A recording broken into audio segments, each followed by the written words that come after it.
ilmu agama akan mengawasi kita. Sebelum makan, sebelum minum, sebelum berteman, sebelum mencari pendapatan, maka ilmu agama akan berbicara dengan kita. Ini boleh atau ini tidak boleh. Oleh karena itu, ulama mengatakan kita lebih butuh terhadap ilmu agama ini daripada makanan pada saat sangat lapar, air pada saat sangat dahaga, dan juga tempat tidur pada saat kita sangat capek. Ghazwa TV, media dakwah masa kini. Ilmu agama akan mengawasi kita. Sebelum makan, sebelum minum, sebelum berteman, sebelum mencari pendapatan, maka ilmu.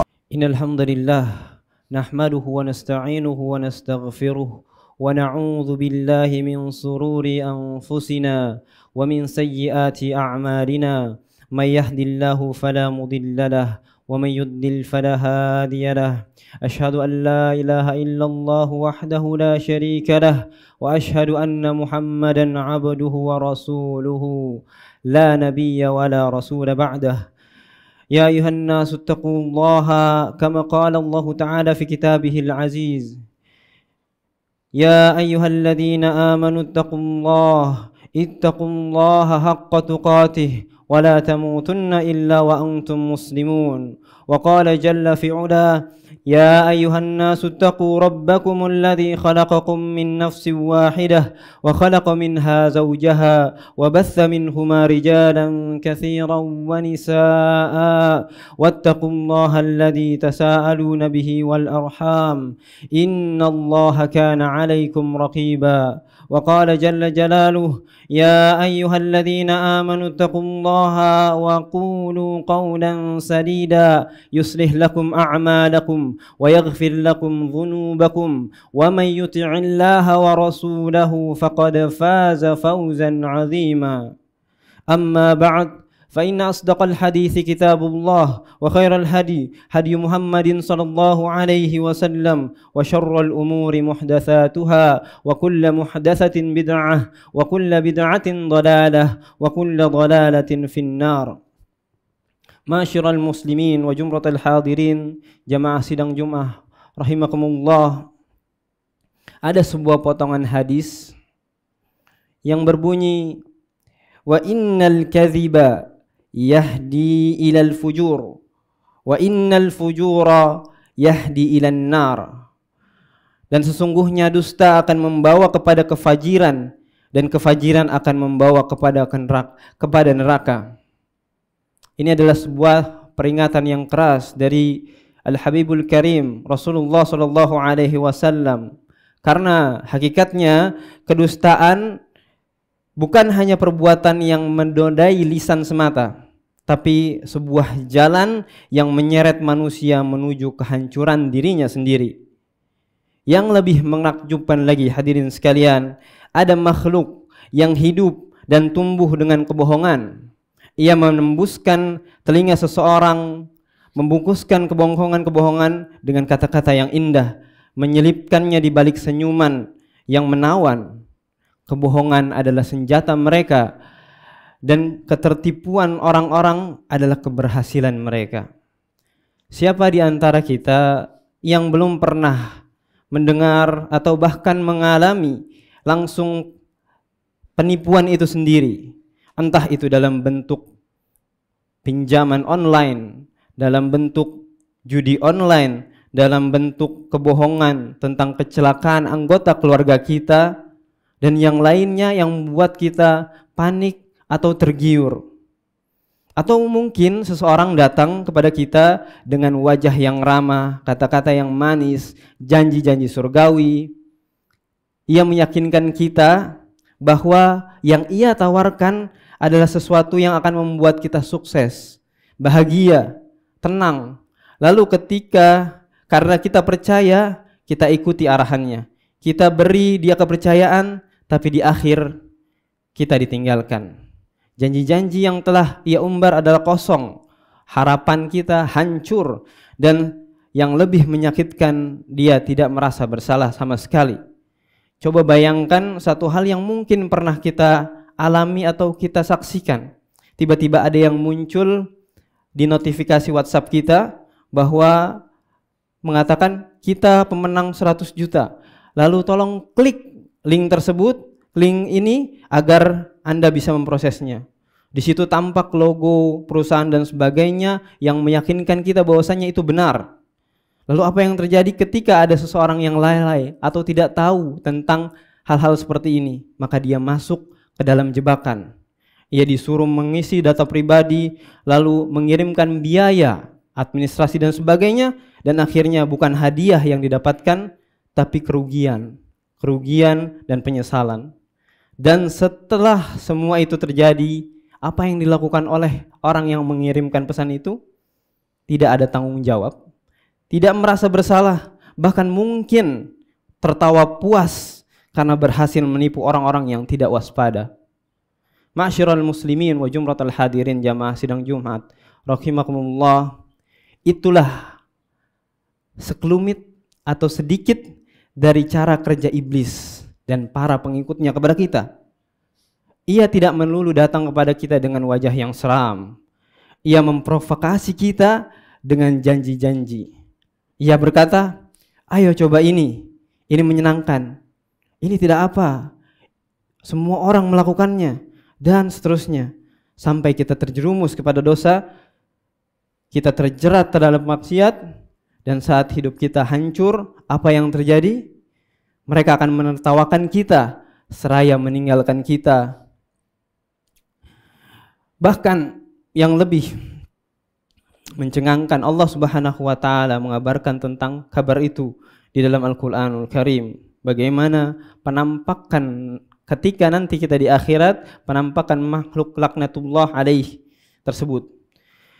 Ada sebuah riwayat dari Abdurrahman bin Zaid bin Aslam bahwa beliau berkata, sesungguhnya para penghuni neraka berkata antara satu dengan yang lainnya, mari kita lakukan sesuatu. Sesungguhnya para penghuni surga bisa meraih surga karena tangisan mereka dan ketundukan mereka kepada Allah Azza wa Jalla di dunia. Mari kita menangis dan tunduk kepada Allah. Lalu mereka pun menangis. Tapi apa yang terjadi? Namun ketika mereka melihat bahwa hal itu tidak bermanfaat bagi mereka, mereka berkata, mari kita lakukan satu lagi. Sesungguhnya para penghuni surga bisa meraih surga karena kesabaran mereka. Mari kita bersabar. Maka mereka pun bersabar dengan kesabaran yang belum pernah ada sebelumnya. Namun itu pun tidak bermanfaat bagi mereka. Maka pada saat itu mereka berkata sebagaimana yang Allah rekam di dalam Al-Qur'anul Karim, sawa'un 'alaina ajazi'na am sabarna ma lana min mahis. Sama saja bagi kita. Apakah kita mengeluh atau bersabar? Tidak ada jalan keluar bagi kita. Di tengah jeritan tersebut, hadirin sekalian, muncullah iblis laknatullah yang dahulu di dunia mereka ikuti pemimpin mereka dalam kesesatan. Dialah yang bersama bala tentaranya telah membuat manusia lengah dari menghindari maksiat, bahkan menormalisasi kemungkaran dan menjadikan keburukan sebagai hal yang biasa. Namun saat ia datang, bukan untuk membela para pengikutnya, bukan pula menyelamatkan atau hanya sekedar menenangkan para pengikutnya. Sebaliknya, iblis justru berkhutbah. Dalam khutbah yang begitu singkat yang Allah ceritakan di dalam surat Ibrahim ayat 22, Allah Subhanahu wa taala merekam perkataan iblis laknatullah. Allah Subhanahu berfirman, wa qala syaitan, dan iblis berkata, lamma qudiyal amru innallaha wa'adakum wa'adal haqq wa wa'adtukum fa akhlaftukum. Iblis berkata ketika urusan hisab telah diselesaikan oleh Allah Subhanahu wa taala, apa yang ia katakan? Sesungguhnya Allah telah menjanjikan kepada kalian janji yang benar, dan aku pun telah menjanjikan kepada kalian, tapi aku mengingkarinya. Pengakuan dari iblis laknatullahu alaih. Lalu apa selanjutnya? Wa ma kana li 'alaikum min sultanin illa an da'awtukum fastajabtum li. Tidak ada kekuasaan bagiku sedikit pun terhadap kalian kecuali aku hanya sekedar menyeru kalian, lalu kalian mematuhi seruanku. Lalu ia melanjutkan, fala talumuni walumu anfusakum. Oleh karena itu, jangan kalian mencercaku, tetapi cercalah diri kalian sendiri. Ma ana bimusrikhikum wa ma antum bimusrikhi. Aku tidak dapat menjadi penolong kalian dan kalian juga tidak dapat menjadi penolongku. Inni kafartu bima asyraktumuni min qabl. Sesungguhnya aku tidak membenarkan perbuatan kalian mempersekutukanku dengan Allah sejak dahulu. Innadz zalimina lahum adzabun alim. Sesungguhnya orang-orang yang zalim akan mendapat siksaan yang amat pedih. Allahu Akbar. Iblis di akhir-akhir perjumpaannya di akhirat, ia mengakui semua perbuatannya. Dan Allah sudah mengabarkan kepada kita. Maka sepantasnya bagi orang mukmin dia berjaga-jaga. Betapa mengejutkannya kalimat-kalimat yang keluar dari lisan iblis.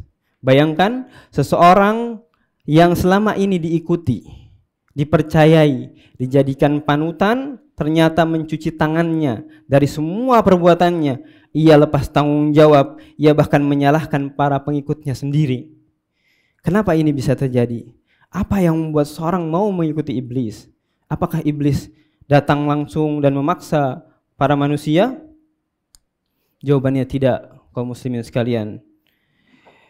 Iblis tidak pernah memaksa, ia hanya membisikkan, ia hanya mengajak, ia hanya memprovokasi. Kitalah yang menyambut ajakannya. Fastajabtum li, dan kalian memenuhi panggilanku, kata iblis. Aqulu qawli hadza wa astaghfirullaha li wa lakum wa lisairil muslimina min kulli dhanbin wa khati'atin fastaghfiruhu innahu huwal ghafurur rahim. Alhamdulillahi ala ihsanih wa syukru lahu ala taufiqi wa amtinanih. Wa ashhadu an la ilaha illallah wahdahu la syarika lah ta'ziman li sya'nih wa ashhadu anna Muhammadan 'abduhu wa rasuluhu ad-da'i ila ridwanih. Allahumma salli alaihi wa ala alihi wa ashabihi wa ikhwanih. Ma'asyiral mu'minin wa jumratal hadirin, jamaah sidang Jumat rahimakumullah. Dari zaman ayah kita yang pertama Adam alaihi salam, Nabiullah Adam alaihi salam, provokasi iblis ini dan bala tentaranya terus masif pada kita. Bahkan Allah Subhanahu wa taala menceritakan di dalam firman-Nya, "Fawaswasa lahuma syaitanu liyubdiya lahuma ma wuriya anhuma min sawatihima wa qala ma nahakuma rabbukuma an hadhihi syajarah illa an takuna malakaini aw takuna minal khalidin." Lalu syaitan membisikkan kepada pikiran jahat kepada keduanya, yaitu Adam dan Hawa alaihi wassalam, untuk menampakkan aurat mereka yang selama ini tertutup. Ia berkata, Tuhanmu tidak melarang kamu untuk mendekati pohon ini, melainkan supaya kamu berdua tidak menjadi malaikat dan tidak menjadi makhluk yang kekal. Begitu pula di dalam sejarah perjuangan Rasulullah SAW, ini kembali terjadi kepada kaum musyrikin. Dalam perang Badar, syaitan pernah menjanjikan provokasinya agar kemenangan akan datang kepada kaum musyrikin. Allah berfirman menceritakan peristiwa tersebut, wa idz zayyana lahumus syaitanu a'malahum wa qala la ghaliba lakumul yawma minan nasi wa inni jarul lakum falamma tara'atil fi'atani naqasu ala aqibaihi wa qala inni bari'um minkum wa inni ara ma la tarawna inni akhafullah wallahu syadidul iqab. Dan ingatlah ketika setan menjanjikan kepada mereka baik perbuatan mereka dan berkata, tidak ada seorang pun yang dapat mengalahkan kalian, wahai kaum musyrikin, dan sesungguhnya aku adalah pelindung kalian. Maka ketika pasukan itu saling bertemu, setan berbalik mundur seraya berkata, sesungguhnya aku berlepas diri dari kalian. Sungguh aku melihat apa yang tidak kalian lihat. Sesungguhnya aku takut kepada Allah dan Allah sangat keras siksanya. Bahkan dalam kehidupan sehari-hari kita, mungkin Rasulullah SAW sudah memberikan rambu-rambunya, peringatannya bahwasanya setan akan selalu hadir memprovokasi kita agar kita tidak sampai kepada kampung halaman kita, surga. Dalam hadis terkait bangun tidur, Rasulullah SAW bersabda, ya'qudu syaitanu ala qafiyati ra'si ahadikum idza huwa nama thalatha uqadin yadribu ala kulli uqdatin alayka laylun tawilun farqud fa in istayqadha fa dzakarallahu in hallat uqdatun fa in tawadda'a in hallat uqdatun wa in shalla in hallat uqdatu kulliha wa asbaha nasyitan tayyiban nafsi wa illa asbaha khabithan nafsi kaslana. Dari Abu Hurairah radhiyallahu anhu bahwasanya Rasulullah bersabda, setan mengikat tengkuk seseorang di antara kita saat ia tidur 3 ikatan. Setan menepuk pada tiap tingkatan sambil berkata, pada tiap ikatan sambil berkata, malam masih panjang, tidurlah. Jika ia bangun lalu berzikir kepada Allah, maka lepaslah 1 ikatan. Jika berwudu, lepas pula 1 ikatan. Jika ia sholat, maka lepaslah semua ikatan. Maka ia pun akan bangun dalam keadaan semangat dan jiwa yang baik. Namun jika tidak, maka ia bangun dalam keadaan yang buruk dan malas. Dan ketika kita bangun dalam keadaan buruk dan malas karena mengikuti provokasi setan, maka dia tidak lagi bertanggung jawab terhadap kita.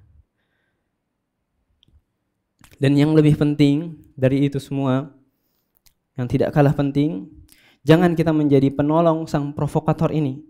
Menjadikan diri kita sebagai provokator baru terhadap saudara-saudara kita dengan menjerumuskan saudara-saudara kita kepada lembah kemaksiatan dan dosa. Rasulullah SAW bersabda, la takunu aunan lisyaitani ala akhikum. Jangan kalian menjadi penolong bagi setan terhadap saudara-saudara kalian dengan menjerumuskan saudara-saudara kita dalam kemaksiatan. Artinya kita yang mengajak mereka terhadap satu maksiat, berarti kita menjadi provokator itu juga. Semoga Allah Subhanahu wa taala menghindarkan kita dari setiap makar iblis dan bala tentaranya. Makar seorang provokator yang tidak akan bertanggung jawab dengan semua ajakannya, yang kesudahannya telah Allah rekam di dalam Al-Quran. Kesudahan seorang pecundang yang tidak akan bertanggung jawab dari semua perbuatannya. Dengan menjengkelkannya, ia berkata, fala talumuni walumu anfusakum. Oleh karena itu, jangan kalian mencelaku, maka celahlah diri kalian sendiri. Innallaha wa malaikatahu yusalluna 'alan nabi ya ayyuhalladzina amanu sallu 'alaihi wa sallimu taslima. Allahumma salli wa sallim ala Muhammadin wa ala ali Muhammadin kama sallaita ala Ibrahim wa ala ali Ibrahim innaka Hamidum Majid. Wa barik ala Muhammadin wa ala ali Muhammadin kama barakta ala Ibrahim wa ala ali Ibrahim innaka Hamidum Majid.